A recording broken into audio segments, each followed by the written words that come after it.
morning, everybody, wherever you are having me be listening. This is the Wednesday wrap-up, and we are back to normal. Man, thanks for filling in for me last week. That was awesome. And you guys were I feel like I don't even need to really be in the show anymore. No, stop.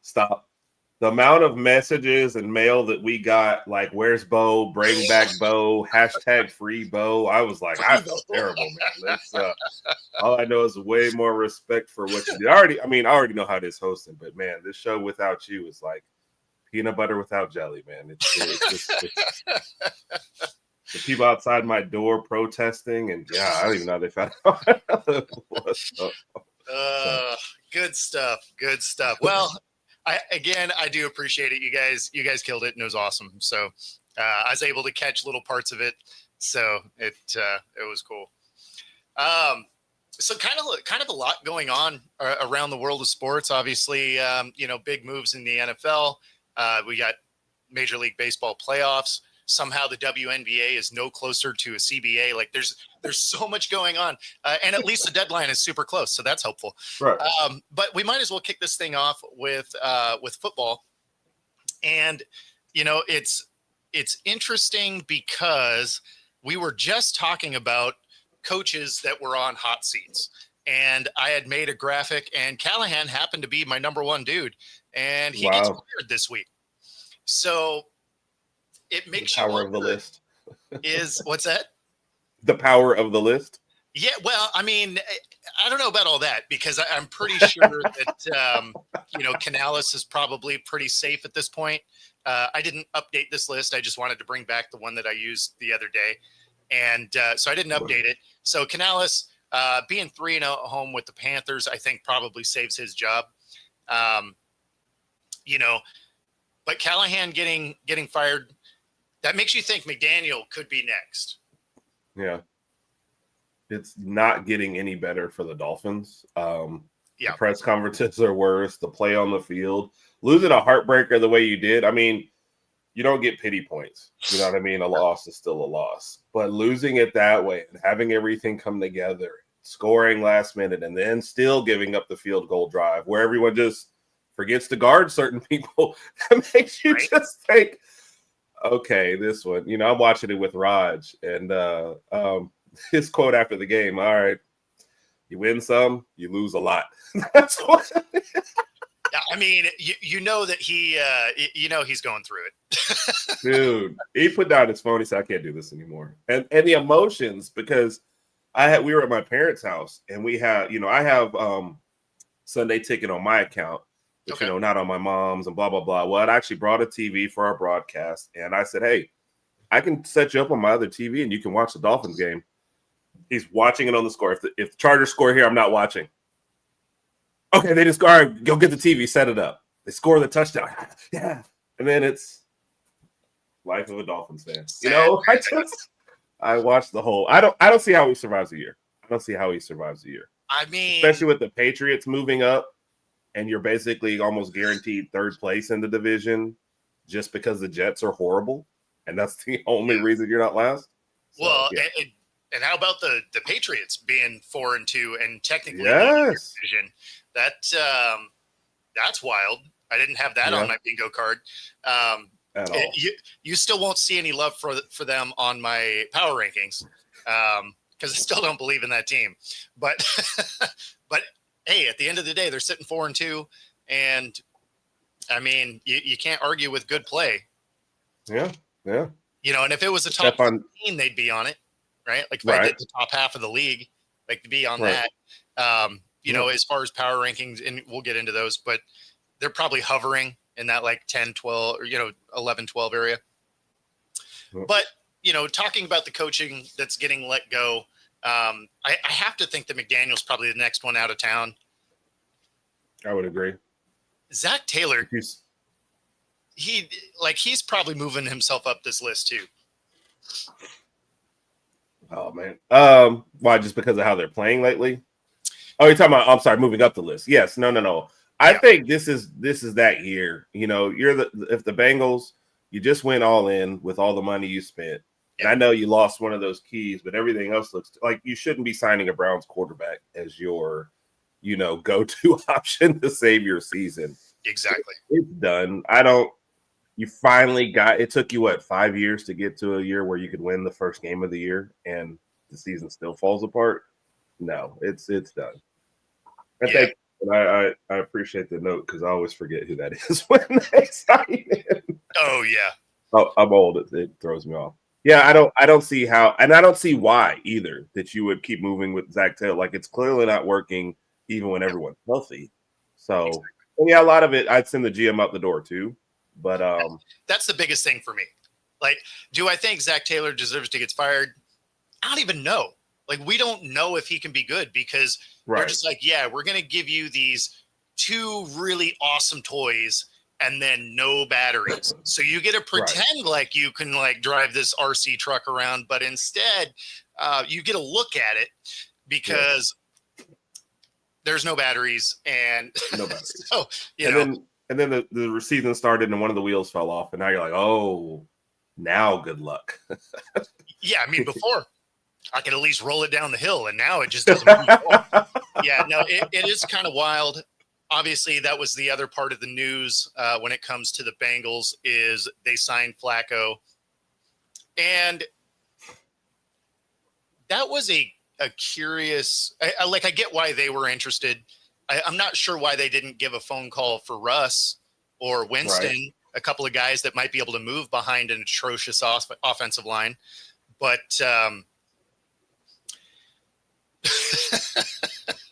appreciate that. But it's interesting that they went with a statue behind a terrible O-line. I mean, because there's guys you could go get. Yeah, I love the Winston one. He would be had cheap, because he's still somehow QB3 in a spot where he probably never sees the field. Like you said, that's a guy who doesn't really care who's in front of him. Winston will be exciting. He'll move the ball, and if you ever wanted to have a guy who's like Jamar Chase is down there somewhere, that's Winston. He is not afraid to just sling that bad boy and just see what happens. So, well, and even in losses, he puts butts in the seats, right? Like people go to watch the chaos. Yeah.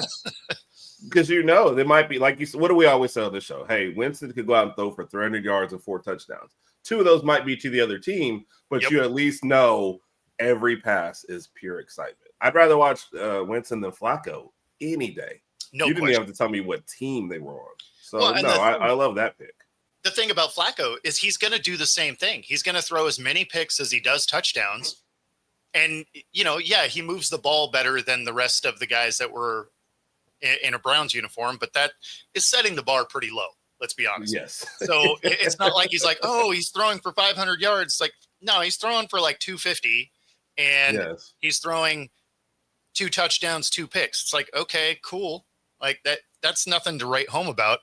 So Raj, but it was interesting to me that the Browns wanted to trade to the Bengals. And Tomlin weighed in on this as well. So I have that soundbite. So here we go. Andrew Berry must be a lot smarter than me or us, because it doesn't make sense to me to trade a quarterback that you think enough of to make your opening day starter to a division opponent that's hurting in that area. But that's just my personal feeling. And I agree. I mean, one of the things you always talk about when we're talking about trades is you're like, oh, yeah, this would be a good trade partner. It's like, yeah, but they're in the division, so they're never going to do that because you're not going to make a division rival better. And the Browns throw them a lifeline for no apparent reason. When you have a team that routinely beats you, that has a deficiency, the last thing you should do in your own division is be like, oh, here, let me help you out. Like, Yes. Especially with quarterback. And then the best point Tomlin made in there, the guy you had as your day one starter. Exactly. So it's not like your third quarterback or some scrub. You thought this guy might get you through this. No, nobody believed he was going to get you through the season, but you at least thought he'd get you somewhere, and you trade him to somebody. And they haven't even played yet, have they? So you still have 2 games against. Like, I would never help out someone I'm about to play. It makes no sense at all. Like, well, actually, it does make perfect sense because it's the Browns. So it's like Yes. I will give you that. Because of the dysfunction the Browns are, 100% that makes sense. But when you think of it in just like football and wanting to win, right? None of that makes sense. You look at that and you're just Right. like, what are we doing right now? Like that. Yes. I don't know. At some point, they're going to bring back Deshaun Watson as their starter and just. Really I honestly think they do. Based on what we're watching, they might. Why not? Which is wild to me. I thought for sure they were just redesigning their contract to get him out of town. But now I'm starting to think, no, they want him for 5 more years. They're somehow going to waste their 2 draft picks. Yes. they're going to miss it with Gabriel and Shador. Yeah. I could absolutely see it because it's a very Browns thing to do. And so when that whole front office and GM and everybody gets fired, maybe they just cut ties with everybody and start over. Because otherwise, what are we doing? And trading into the to the Bengals is hilarious. I also want to know what prompted somebody to ask Mike Tomlin about it, or did he just like unsolicited give this answer? So I didn't get to see the whole press conference. I think they asked him what he thought about the Flacco trade, and which I would have too, right? Because it's coming to his division, and they're without a quarterback. Again, it's bizarre to me that they didn't want a guy like Winston or Wilson. Right. 2 guys that, maybe they're not as mobile as they once were. But your offensive line is what gets Burrow hurt every other year of his career. I feel like maybe a guy that can kind of run around a little bit, because it's not like Burrow is a statue back there. He can at least kind of move. Somehow you're thinking Flacco. I mean, the only thing they could have done worse is go get Cousins. Right. I mean, if Cousins ends up there too as well, I'm gonna be like, all right, they just gave up totally. They said, we don't even care anymore. I mean, well, they can't go get Cousins because they can't afford him. But true. I keep thinking Cousins just sitting out there. I keep forgetting there's also a massive. He's only making like $50 million this year to do nothing. So, that's not a bad way. There are worse living. So you know what I mean? I'm like. 50 million, yeah, I can do this. You want me to do what? No, I'm cool over here. Don't worry. Yeah, you're like, I got a clipboard, so. Is there anything on the clipboard? Is that a menu? Is that what you're ordering after the game? Yeah, I'm a little hungry. Want some wings? Panda Express, Oh man, this has been crazy. Which, by the way, Flacco also started off terrible in the last game too, so it took him a whole half just to even get anything generated. So. True. He didn't get anything done. Yeah, I feel like that's not unique to him, though. That is just across the league. We're watching just kind of terrible quarterback play from guys that you expect to be decent. You're not seeing anything out of Jalen Hurts. You watched Wilson run himself out of a job, so that wasn't really that big of a shock, although you thought he was going to play a little better than he did. You had Lamar playing terrible. I mean, it's just kind of like these guys you're used to seeing in like top caliber conversations. You're just like, oh, you guys just aren't playing football this year. And it's weird. Yeah, no, I agree. Every week now I'm watching and thinking, what does nobody want to get to the Super Bowl except for maybe the Chiefs at this point who are starting to roll a little bit, but everyone else, even like you said with Lamar, but the Ravens, even with and without him, are showing kind of fight in a complete game.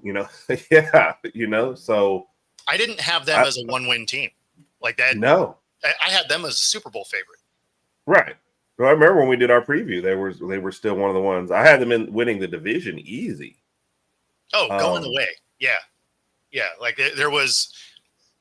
Like that wasn't even a question. You're like, who's winning this? Oh, it's Ravens. Yeah, okay. Keep it moving. Like keep it moving. Yep. And I had Pittsburgh as the wild card, not leading the division and still not looking great, but just not looking terrible. Exactly. Yeah. No, and then of course I didn't have the Bucks being the best team in football at the moment. That okay. Or yes. The Patriots leading their division. Nope. Did not have that. I like that the Patriots were competitive, but I just thought, no way are we getting to 4-2 this early you know? Yeah. And knocking off Buffalo, like, no way, you know? Well, then it makes you look at it as the how dysfunctional is the Titans? They run Vrabel off, right? He gets them to a championship game, his second year there. Right. They give him no talent. All of his guys get hurt. They're still fighting and winning. And they're like, yeah, you're the problem. They bounce him out of town. He gets he gets the Tony Stark of pieces, right? And he's like, he built this out of a pile of scraps in a cave. And I mean, that is it, right? Like, you're just like, this. You looked at the roster coming into the year and you're just like, yeah, these guys are going to be terrible. Right. And I mean, they're sitting 4-2 leading the division. You're just like, okay, I guess. Like, I don't. Yeah. But I think a hallmark of his teams, they were always prepared and they always fought hard, you know, no matter what you give him. The Titans teams that were losing when he was there weren't well put together teams. But you could tell, they fought I remember, when they knocked off the Dolphins, was a couple years ago, with like scrap heaps of stuff. And, you know, and the Dolphins are on a playoff march and they're just playing out the string. But no, his teams always come to play. It's not his fault if you haven't given him any talent, but you know, whatever. Well, and that's where I thought that was a great pickup for New England. That's where I feel like Stefanski probably doesn't get fired, like shouldn't get fired, right? You're giving him a revolving door of quarterbacks, and not like each year you get a new one. It's like each year you're playing 4 different dudes. It's like you're not going to win a lot of games that way. I think ultimately he does get fired. He'll get a job immediately. Yeah. Blessing for him, I think. You know, you especially when you look at, you ran off a potential MVP candidate, right, the last 2 years in Baker Mayfield, who is thriving with, I don't think he has his starting wide receivers or his starting running back, and they're at 5-1 right now.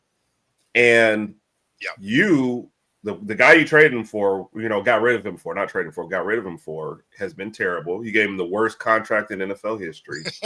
And then somehow, I mean, like, we've detailed the Browns stuff. Everybody knows Browns quarterback bad. But to see that continue to happen, like, Baker could maybe make this work. And then kind of like the cherry on top, you keep trying to put together a championship level defense and you're pairing it with nothing. So the defense is like 3 stops in a row. What'd the offense do? Oh, they lost 10 yards on the last 2 drives. And then that's the kind of things the Browns go through right now. So, yeah, I get rid of the whole front office first, to be honest. But if Stefanski gets himself out of there, it'll be a breath of fresh air for him. Well, that's what I think. Like, I think he probably wants to get out of there at this point. But, I mean, the fact that their front office continues to survive there is wild to me. Because it shouldn't. Yeah. I mean, when you are looking at scenarios where, and I mean, true for the Titans too. Like, I don't know how either one of those teams keep going with the people they have selecting the talent when you look at the way the teams continue to be awesome. Yeah. I mean, yeah. And then it's funny with the downfall of the Ravens. This would be a very gettable division, but you've made no progress whatsoever. What up, Chad? I'm sorry, man. Could your high school team beat the Jets, though? That's the question on this. I mean, I think they probably could. And Chad, I share your terrible high school football experience. My high school was the worst when it came to the records. So. My first year, we won our homecoming game. That's it. The singular game. And it was only because the team that was playing us at the time was a juggernaut of a team. And it was a trap game for them. They overlooked us. We accidentally won. Our high school was so bad. And we changed coaches every year. So it's not like you had a system that you were like going to grow through during your high school campaign. You had a new coach every year. And just for whatever reason, our school just didn't care about being good at football, which was bizarre because it had a very storied past. of being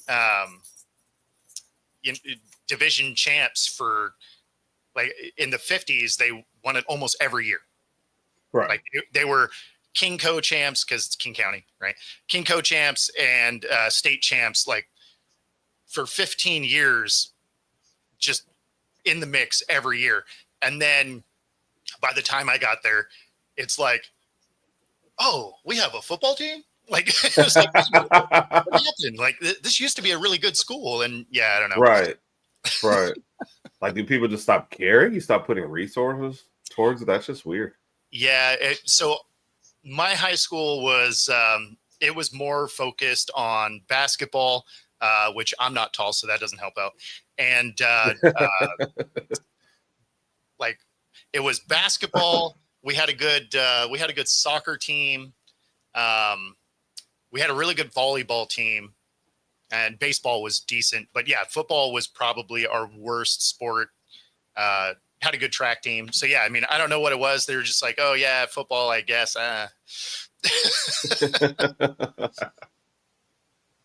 They would never let that slide down south. Around here, it's football, and then what are the other sports? Yeah, I mean, they don't let that slide at other schools here. Just for whatever reason, my school was not about trying to win. 2005, I mean, okay, so it's been a minute. If you add another 20 years, I think that's, or maybe even more, that would be my high school's last football championship. So, but so my whole school give Justin Fields a call. I don't know. Maybe as a backup. Yeah, I mean, I don't know when we're getting into that, but it's right now. And we have that question. Worse and worse. That question got brought up, and so here we go. Yeah, I understand you probably want to watch the film. Yep. But Justin's numbers are not good for this game. No. Is he going to be your quarterback next week, or would you? Come on, man. What kind of question is that? He did not have a good game. I mean, I think it's a fair point. There's a number of guys that, I mean, sometimes this league is like this, and there are guys that have bad games. That doesn't mean you just bench them. Come on, you know better than that. So they don't have a viable question.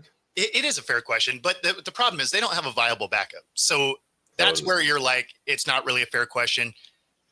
You're not benching Fields for nobody, right? Like, you're not getting better that way. Right. Now, if you were going to go get a guy, go get Russ. That'd be hilarious. Like, I mean, right? Is it just Tyrod Taylor? That's who the exactly. Yeah. It's weird to me too that you would go into the season with Justin Fields as your starter and not get anybody as backup. Like, I mean, draft wise or something, I'd have somebody right. You just couldn't have thought that Fields was the answer. Fields was 4-2 on a playoff team, and they still benched him. Like, there's a lot to be told. Is everything his fault here? No, but your star wide receiver is begging the coach for somebody to throw him the ball. You have -10 net passing yards in a game, which I had to read that 3 times and go read the article because I was like, I don't even know how that's possible. It's real stat. I was like, this is wild. And then you lose by less than a field goal. So your defense is giving you everything they've got. Yep. But similar to before, I think midway through the season, you're going to see some guys go, you know what? I'll put a little less effort into this next play. Does it even really matter? And that's where the blowouts happen. But you have to get something from your offense, especially considering you've invested in your running back and your wide receiver. Like, and now your wide receiver's hurt too, so that doesn't help. But Fields is just not the answer. And I didn't think anybody thought he was the long-term answer anyway. There should have been some sort of backup plan. But well, I mean, even before the season started, right? You see that move happen, and one of the first things I said is like, how do you have a quarterback that needs development go to the least quarterback development type of team, right? yes. So when people were excited about it, it's like, I don't really know why you're excited. Like, one, he didn't show us anything in Pittsburgh. The 4 wins that he had were largely because the defense scored points. And then you're going to a team that other quarterbacks that got drafted had to leave to get better. you're bringing in a guy that hasn't been able to show growth in anywhere before. I don't know why you think the Jets were going to be the answer there. They have no history of developing quarterbacks. I mean, their last, Namath is their only Super Bowl winning QB, right? So, and Yes. let's be fair, that's been a minute. I'm trying to look up his 45 yards, 283, 226. I mean, these are just bad all over. Yep. You know, it's not like it's getting better for you. And I mean, you almost just expect him back there to take off running every other time, you know? So Honestly, it'd probably be better. Yeah. You know, if you just set him up in split backs and it's just a power dive play every time, it's probably more effective than what they're currently doing. Yep. And you look, I mean, they've had two kind of blowouts, but they've been competitive in 4 of them. So you're thinking, if we're getting like average quarterback play, well, this could be easily a 3-3-4-2 record. He hasn't been the problem in every game. He has had a couple of games where you're like, okay, he was probably the best thing on the team that day. But you're talking about a team that is over, you know? Yep. So just because he was the best thing on the team, really all that means is your team isn't good, right? Right. So, yeah, I don't know that there's a way to fix this. If there was a team that had a case for losing every game, they sure are starting to fit the bill there. Yeah. The question is, if they're 0-16, you go into the last game, and let's say it's against the Bills, who've already locked up the division. Do the Bills still play their starters so they don't have to be your one win for the year, or do they sit everybody? I mean, I guess it depends on seeding. Like if they have the number 1 seed just locked up somehow, right? No, you still sit everybody because that game doesn't matter, right? Game of stuff. But you tell your backups, you cannot lose. You better win this game. Yeah, no, exactly. Yeah. And then how demoralizing would that be if their second and third stringers come out and just mop you up? Right. Your one chance at a win. You've got all your starters in. They've got people they just signed off the practice squad. You're like, what just happened? And it's like 35-3. You're like, what? Oh, please, football gods, make this happen. Now I want that to happen. Yes. That'd be the best thing to happen for this season. Everyone's getting fired then, though, for sure. Nah, like I mean, so I don't think they think haven't already been at that point. Yeah, I don't think Glenn gets fired, but I mean, anything's possible, right? We've seen first-year coaches get fired for sure, but I think he's going to get a little bit of latitude, although I do have him on the hot seat a little bit because they're so bad. Right. But at the same time, you didn't really give him a lot to work with either. Yeah. And you hire a defensive head coach on a team where the offense is continuing the problem. So it's like now your offensive coordinator becomes the most important hire for you. Yeah. So I don't know. Well, and that one's one that kills me because you're looking at a team with Saleh, defensive head coach, right? Yep. Defense was great. Yep. They fire him. They bring in, they elevate their DC, which, okay, I guess. Like that, again, the offense is the problem. So the defense takes a slide because you've now moved your DC out of his spot. Now you go get another defensive coach, and you're just like, I really don't get the thought process here because the offense is still the problem. But it's the Jets, and they're dysfunctional, so it just kind of is what it is. That being said, that does get us to the halfway point. If you are listening on ICU Radio 97.3 Smooth Jazz, we have some more of that coming your way. Otherwise, stay tuned here, or if you want to switch over, it is at Football Talk on YouTube, and we can get into our power rankings coming up after this ad break right here. So if you are in the Pacific Northwest, you can use the QR code on the screen. Free 5-day pass, any of the 3 locations. Bellevue, Ballard, University Village, Pilates Bootcamp, Yoga Bar, and more. Find your edge. True Fusion Gym. And, of course, if you are into sports betting, you can do it right alongside us here on Football Talk, the Wednesday wrap-up. using the QR code on the screen with Bet Us up to 125% of your first 3 deposits, 10% bet guarantee, in case you actually listen to us. And, so use that QR code on the screen, bet alongside us right here.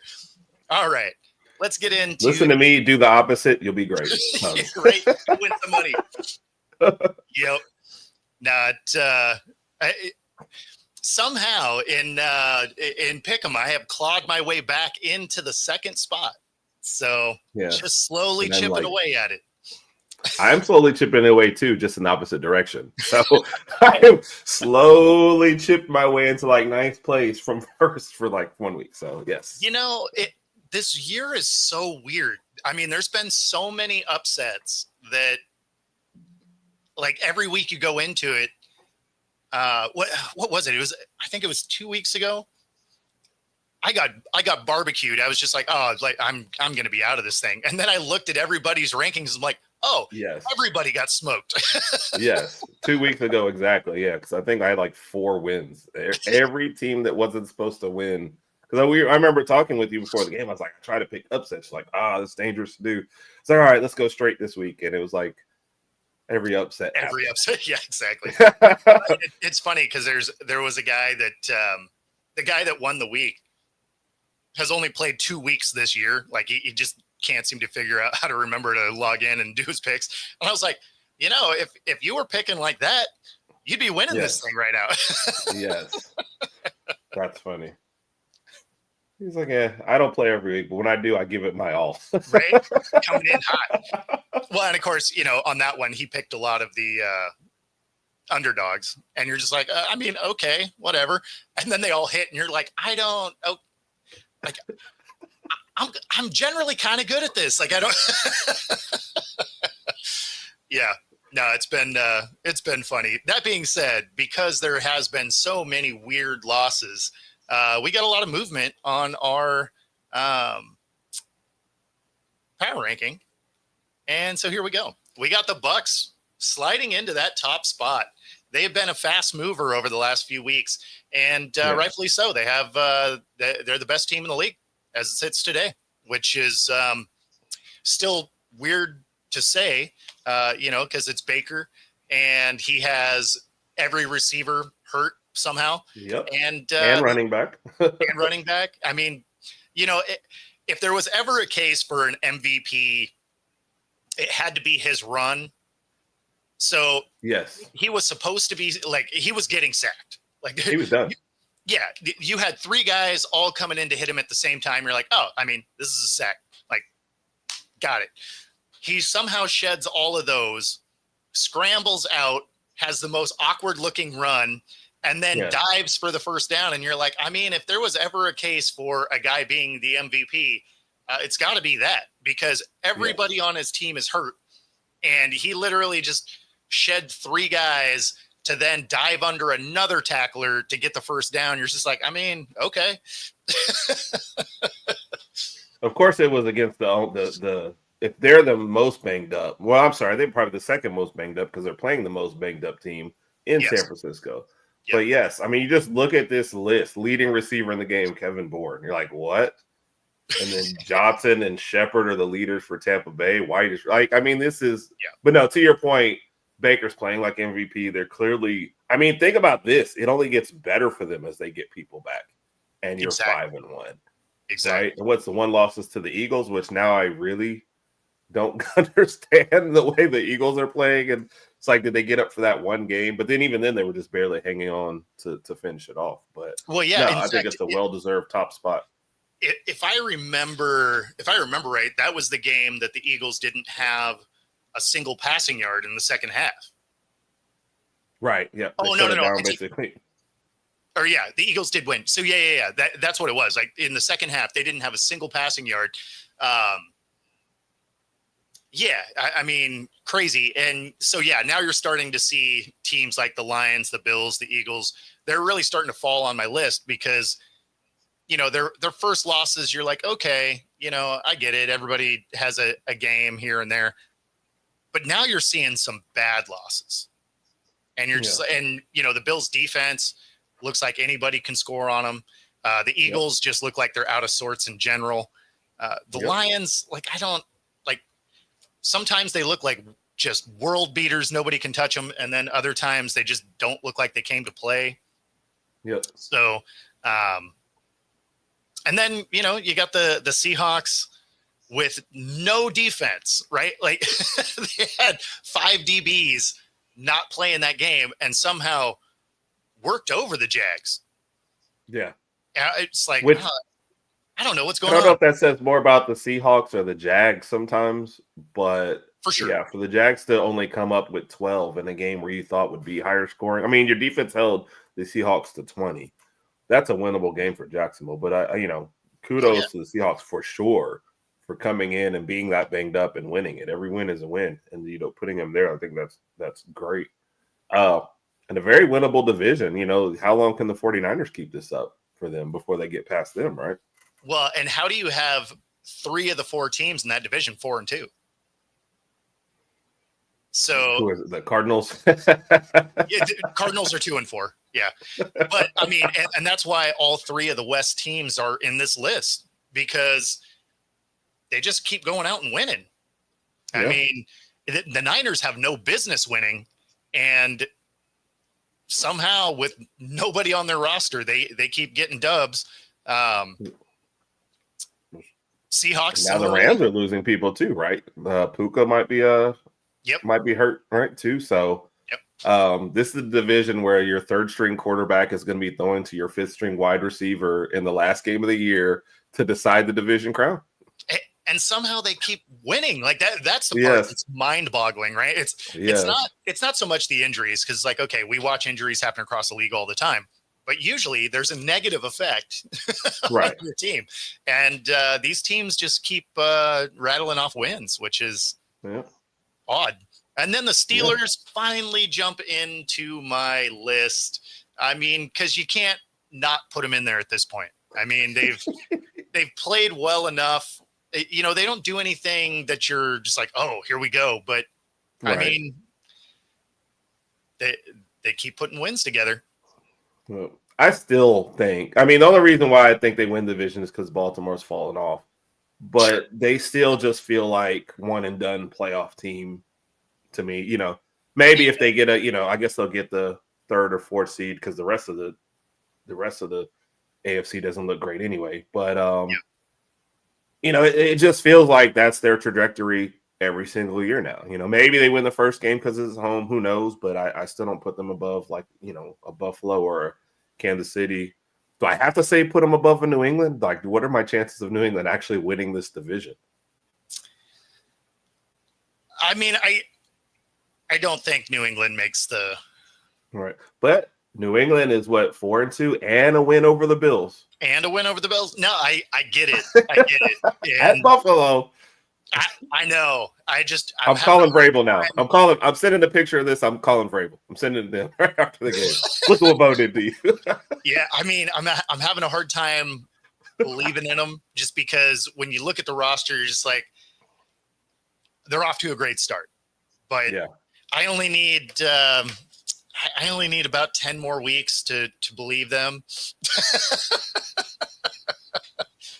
Week 17, if they're leading the division, I'll be like, okay, I got it. Now you're good. Wow. It was an ankle sprain. Yeah, it's high ankle, right? Yeah. Yeah. So he got hurt in the 2nd quarter and went out. Of course, I have him on my fantasy team, so I know more. You pay so much attention. What happened the rest of the game? What do you mean rest of the game? I know he got hurt. Like, did they win or lose? What are you talking about? Like, I stopped paying attention. What do you mean? I wasn't watching the game anyway. I was stat chasing. Yeah. But yeah, no, unfortunately, he got hurt. I mean, our division is just so banged up. Yeah. If you looked at the injury lists and then you said, oh, but these teams are also 4-2, you'd be like, yeah, you're lying. Like, right. Yeah. So in the same way that we call out some of these other teams for bad coaching, should we not give respect to these teams for whoever they put on the field is managing to still win games? Sure. Yeah. I think. Which, by the way, going back to your number one, Todd Bowles seems to get. What's up, man? Good to see you. Final whistle every Tuesday nights, man. Good to see. Todd Bowles seems like he's kind of perpetually like one of those, we think this might be the year we get rid of him, no respect kind of guys. His teams just continuously win. But it's like when they win, I think we just keep pointing to Baker. But when they, if they lose or get bounced out, we're like, oh, is this the year they're finally getting rid of Bowles? For what reason? I don't understand, though. Yeah. So, I don't know. I don't know if I'm ready to crown them the best either in NFC, but it's like, how do you ignore the results? So, yeah, that's what's tough with the Colts too, right? Is Yeah. you're just like, I see what they're doing, I see how they're winning.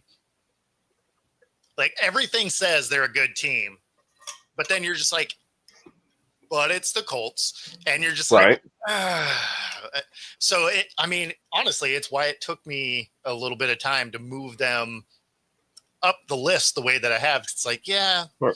I mean, I get it, but I've seen how your organizations are typically, Right.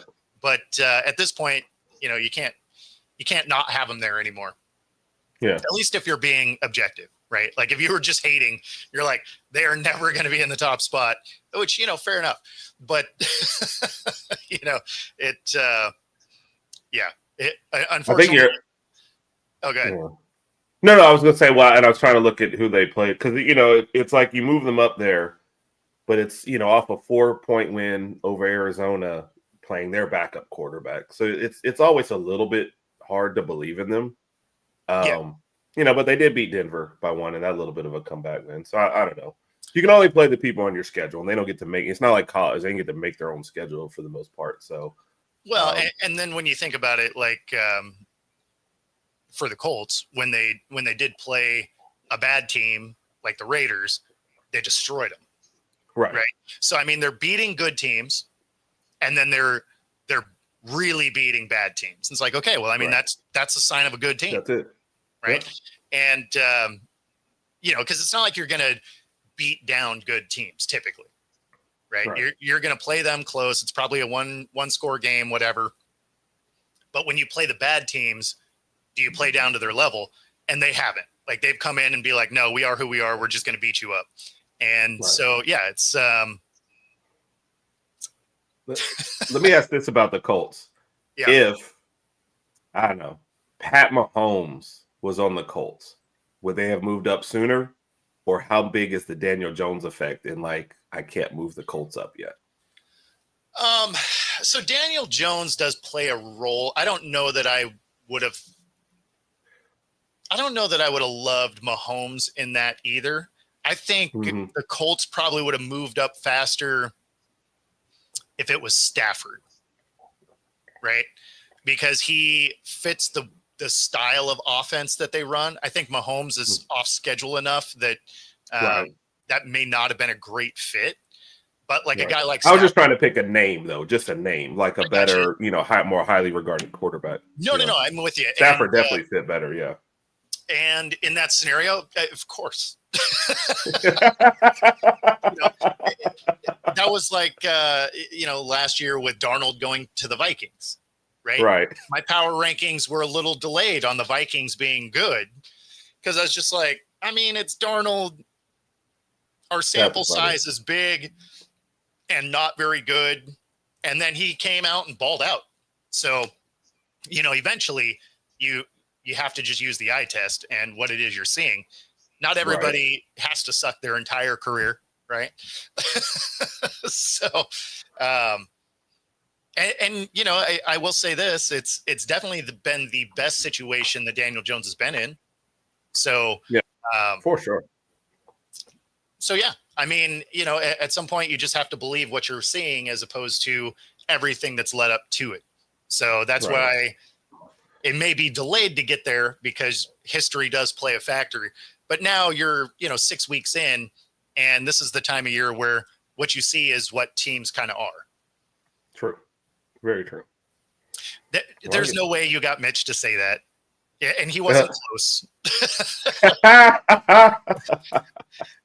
That's just straight up lies, Chad, because he is such an over the top Eagles fan. That's funny. But And yes, giving Russ a call, he could probably still beat a high school team. I like that to probably. I mean, we're pretty sure. I don't think he'd go undefeated. I mean, let's calm down. But poor Russ. Russ over here taking strays. Like, what? We're not even talking about the Giants. No, sorry, buddy. well, if we were, we wouldn't be talking about Russ anyway. We'd be talking about Scatabo and Dart. And Dart. So, I mean, they've been playing good. They look good. So, I mean, they're not going to do anything, but they're exciting to watch. And if you're a Giants fan, you got to be encouraged by that. You know, obviously next year they're probably going to take that step forward. But more than anything, they're just fun to watch because Scatabo is crazy, and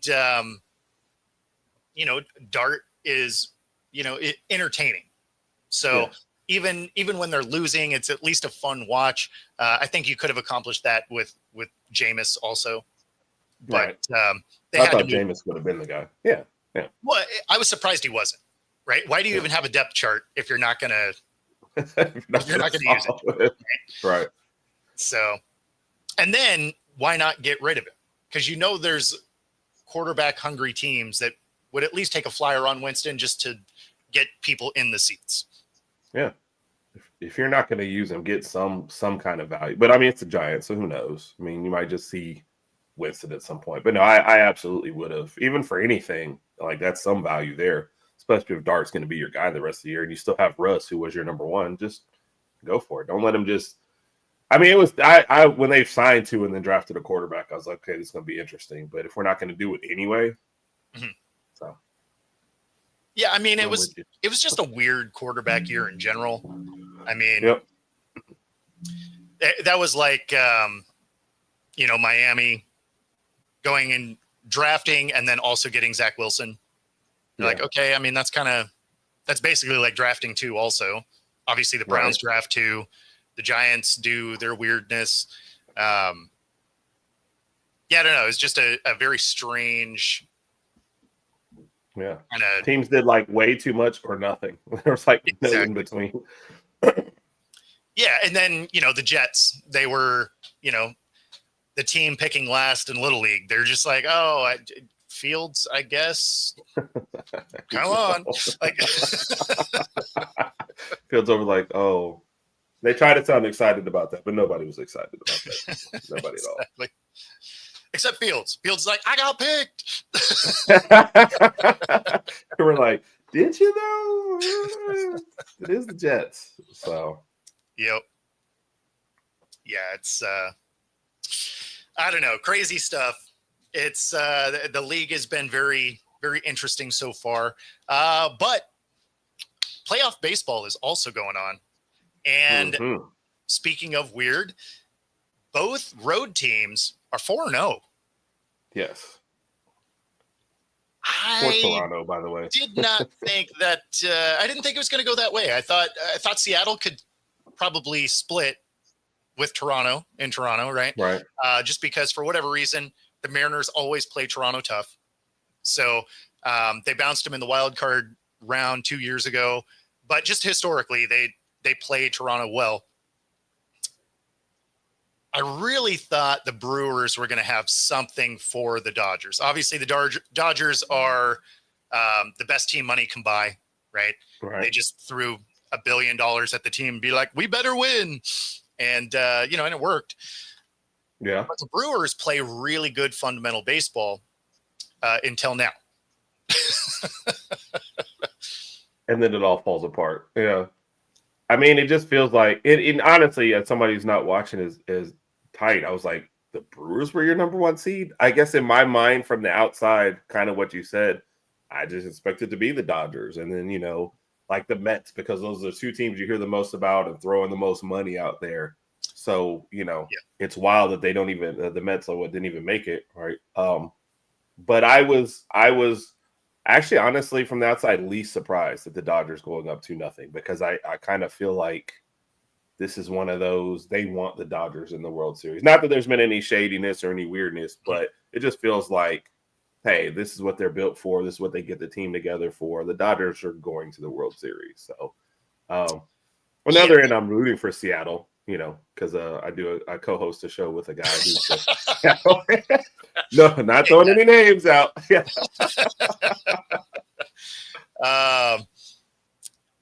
Yeah, I mean, they could potentially sweep. I don't think they do. I do think they still win it here, though. It's probably more of that gentleman's sweep. I think they can win it in 5, just because Toronto really hasn't looked very good. So, the first game was a great game. The second game, they beat them up. So, 10-3. Yeah. No, it was Cal's got to get MVP now, by the way. I know it doesn't matter about your postseason, but come on, man. If Seattle's in the World Series, like I know, other sports, the votes are already in. So I assume they're already in, but come on, guys. Yeah, because what they announced it the week of World Series, if I remember right. So, but yeah, the voting supposedly is done. So, I mean, that's how it is in we'll have to sport. see. Yeah. I know that postseason play isn't supposed to matter, but the voting happens during the postseason, so that some of those things creep in there. Right. But yeah, I mean, when you look at the teams and this is why the Brewers were the number 1 seed, is they are not dependent on home runs. They manufacture runs. They actually play old school baseball where they get people on base, they move them along, they get them to score. Teams like the Dodgers and the Yankees, like they are so dependent on the long ball that when they aren't hitting, that's it for them. You lose the game, right? It's kind of like when you're watching basketball and a team is set up to only hit threes. Well, when the 3 isn't dropping, what happens? Well, they get blown out. And that's generally the kind of thing that you get with the home run teams, because if they just aren't dialed in on the pitching, they're no good at just manufacturing runs. Having guys be patient and get on base and then steal a bag. And I mean, you see, generally on those home run teams, you see an incredible number of strikeouts because they're just swinging for the fences all the time, hoping they get the contact. And, it's unfortunate. Yep. Which, by the way, I was rooting for Toronto to knock out the Yankees. So that's always, yes, that was always very, and if you're Toronto, how do you feel? You get past the Yankees, right? You get to here and you drop the first 2 games at home. Well, and they didn't just sneak by the Yankees. They destroyed the Yankees. Yeah, it was a 3-1 in the series, right? Yankees thinking they're going to get back in this one and close the door on them. Well, so no. Well, and the first 2 games, they scored like 24 runs. 20 runs, yeah. I mean, it was insane. Like, you're watching those scores come by, like, so no pitching? Like, is it just just batting practice? They're just see if you can hit this. Like, yeah. That was amazing. So I was there for it. Well, and I mean, it was funny because going into the playoffs, we ended up getting the exact path I wanted. I was like, okay, we want Detroit because, they backed into the playoffs. And I was like, we really want Toronto because we play them well. And for whatever reason, we do not play the Yankees well. The Yankees beat us up every time. They've knocked us out of the playoffs, a couple of the times that we'd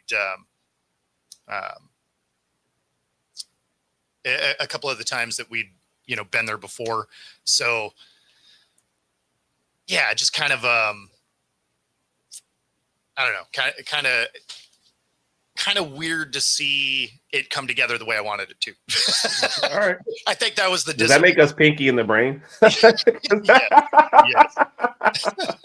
I mean, you gotta like it when it comes together like that. Yeah, I have a friend who's a Detroit fan, and so I've been getting all the texts. The Lions don't look good this week, and then the Tigers are about to have one of the biggest collapses in history to fall out. So yeah, I've had to kind of follow all that. So hey, like I said, happy for Seattle, man. Especially be kind of erase some ghosts from the past. I remember one of their best seasons ever. The Yankees knocked them out of the playoffs. That shows you how old I am, and way back in the day. So twice, yes. Yeah, see, so this is our 3rd trip to the ALCS, or 4th trip, and 2 of the times we got bumped out was from the Yankees. So wow, yeah. So if you can't beat them, avoid them. Hey, that's the way I look at it. They always say to be the best, you got to beat the best.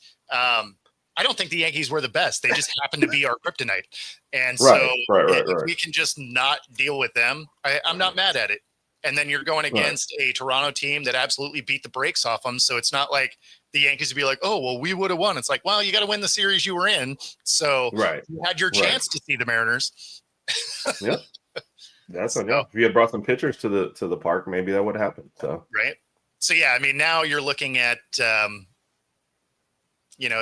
basically a Dodgers Mariners World Series potentially, unless both these teams really fall off. 2-0 leads are most of the time you win. Right. Does that mean the whole East Coast doesn't watch the World Series? We did have a little bit of a debate about that on our Coast to Coast show, which is coming up next.